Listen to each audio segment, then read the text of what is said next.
कर तबाही हुई। तबाही का ऐसा मंजर था कि हर जगह त्राहिमाम मचा हुआ था। 8 अगस्त को मैं कुल्लू पहुंचता हूं। कुल्लू पूरा डिस्ट्रिक्ट कर चुका था। मेरी साथी सुंदर ठाकुर और भूमेश कौर जी से बात हुई। पिछले 2 दिन से बिजली नहीं है, पीने की पानी की योजनाएं सब बह गई है। सभी मंत्रिमंडल के सदस्यों को कुल्लू बुलाया गया। हम सड़कों पर खड़े रहे और पहली बार 48 घंटे के भीतर बिजली, पानी और सड़क को टेम्परेरी तौर पर जोड़ा गया। 75,000 पर्यटक फंसे हुए थे। उन पर्यटकों को कैसे निकालना है? सड़कें नहीं है। दूरसंचार विभाग पूरी तरह से नष्ट हो चुका था। एम्बेसी से फोन आ रहे थे, पूरे दिल्ली से फोन आ रहे थे। हम दिन रात वहां काम करते रहे। 75,000 पर्यटकों को हमने सुरक्षित पहुंचाया, खाने पीने का पूरा इंतजाम किया। एक बड़ी घटना होने जा रही थी। चंद्रताल में एयरफोर्स के लोगों ने मना कर दिया फर्स्ट सॉर्टी लेकर आए कि वहां ना तो लैंडिंग की फैसिलिटीज है। मैं फर्स्ट सॉर्टी के जो चंद्रताल में फंसे हुए पर्यटक थे उनकी अगुवाई में खड़ा हुआ था। जब एयरफोर्स के लोगों ने इनएबिलिटी शो की, मुझे बड़ा दुख हुआ। 295 पर्यटक देश विदेश के वहां पर चंद्रताल में फंसे हुए थे। मैं जगत सिंह नेगी जी और संजय अवस्थी जी का धन्यवाद करना चाहता हूं। ये मेरे साथ हेलीकॉप्टर में गए, कहा हम लाएंगे। एक सैटेलाइट फोन था। ये रात को 4 से 6 फुट बर्फ काटकर 295 पर्यटकों के पास पहुंचे। रात को 2 बजे सैटेलाइट फोन से मुझे फोन करते हैं। मैंने कहा रात को चलिए। उन्होंने कहा रात को चलना खतरे से खाली नहीं, सुबह चलेंगे। सुबह 4 बजे 295 पर्यटकों को लोसर पहुंचाया। एक भी व्यक्ति को आंच नहीं आने दी। एक दिन की दूरी हो जाती, देरी हो जाती तो कोई घटना घट जाती थी। यह सरकार की संवेदनशीलता थी। यह सरकार की संवेदनशीलता थी। जब मैं विभागों की मीटिंग लेता था, मैं सोचता था हिमाचल प्रदेश की जो संपदा है वो गांव के किसान तक नहीं पहुंच पा रही है, आम आदमी तक नहीं पहुंच पा रही है, महिलाओं के सम्मान तक नहीं पहुंच पा रही है। सभी विभागों की हमने बैठक ली। मैं शपथ लेने के बाद उस व्यवस्था को परिवर्तित किया। उस जगह गया जहां बालिका आश्रम था। उन बेटियों के पास मैं गया जिन बेटियों ने अपनी मां को खोया, अपने पिता को खोया। उन बेटियों ने मुझसे कोई मांग नहीं की। उनके हॉस्टल में गया, उनके खाने की रसोई में गया।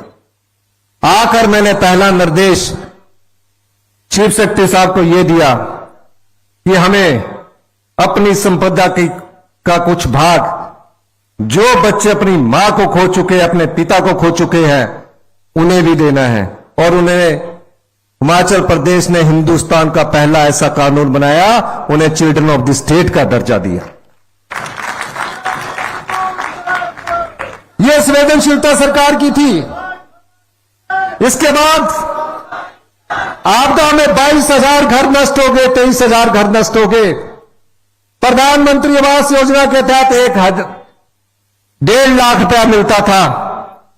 कोई ऐसा क्षेत्र नहीं होगा जहां मैं खुद नहीं गया। उन परिवारों के बीच में गया, उन परिवारों के आंसू को मैंने देखा। मैंने कहा हमारी सरकार आपके आंसू पहुंचेगी। अधिकारियों से बात हुई, कहा इसके लिए नियम बदलने पड़ेंगे। 1.5 लाख से ज्यादा हम प्रधानमंत्री आवास योजना या हमारी हिमाचल प्रदेश की आवास योजना के अंतर्गत हम नहीं दे सकते। मैंने कहा मैं जानता हूं हिमाचल प्रदेश में एक घर बड़ी मुश्किल से बनता है। दिन रात की मेहनत की कमाई उस मकान बनाने में लग जाती है या बच्चों की पढ़ाई में लग जाती है। ऐसे परिवार मिले जो मेरे साथ लिपट कर रोने लगे कि हम शाम को इकट्ठे बैठकर खाना खा रहे थे, पता लगा कि पहाड़ गिर रहा है, हम दौड़कर अपनी जान बचाकर वापिस आए।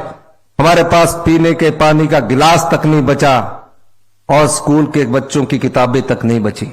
इन परिवारों को बसाने का जिम्मा भी हिमाचल प्रदेश की सरकार का था। हमने उस जिम्मेदारी के लिए अपना आपदा राहत पैकेज 4500 करोड़ का दिया। केंद्र सरकार से हम अनुरोध करते रहे, हमें आज तक कोई भी स्पेशल रिलीफ पैकेज नहीं मिला है।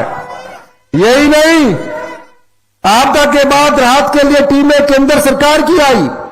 केंद्र सरकार की टीमों ने आपदा के बाद राहत की बात कही, लेकिन आज तक भी वो आपदा की 1 साल बीत जाने के बाद भी जो पीडीए में हमें मिलना चाहिए था वो अभी तक नहीं मिला। फिर भी हम उन चुनौतियों का सामना करते रहे और हम धीरे धीरे प्रदेश की अर्थव्यवस्था को पटड़ी पर ला रहे थे कि एक राजनीतिक चुनौती हमारे सामने आई। वो राजनीतिक चुनौती राज्यसभा के चुनाव में कांग्रेस के 6 विधायक कांग्रेस पार्टी को छोड़कर भारतीय जनता पार्टी में राज्यसभा के पक्ष में वोट डाल गए। मैं जानता हूं उस समय, और कुलदीप पठानिया जी भी यहां बैठे हैं, ये जानते हैं, जयराम ठाकुर जी विधानसभा में कहते अब इस सरकार को भगवान में नहीं बचा सकता। सवेरे ही 7 बजे गवर्नर साहब के पास चले गए, दर्जी को कोट पैंट का ऑर्डर दे दिया। अब जब जो भगवान को चुनौती देता, उसी भगवान ने और प्रदेश के देवी देवताओं ने और प्रदेश की जनता ने हमारी सरकार को बचाया। चुनाव हुए, हमने 6 टिकटें, कांग्रेस पार्टी की 6 टिकटों को हमने बांटा। एक ऐसी महिला को टिकट दिया जिसके अकाउंट में सिर्फ 23,000 रुपया था। और मैं कहना चाहता हूं, लोकसभा में 14% वोट का इंक्रीज हुआ और 6 सीटों में कांग्रेस पार्टी जीत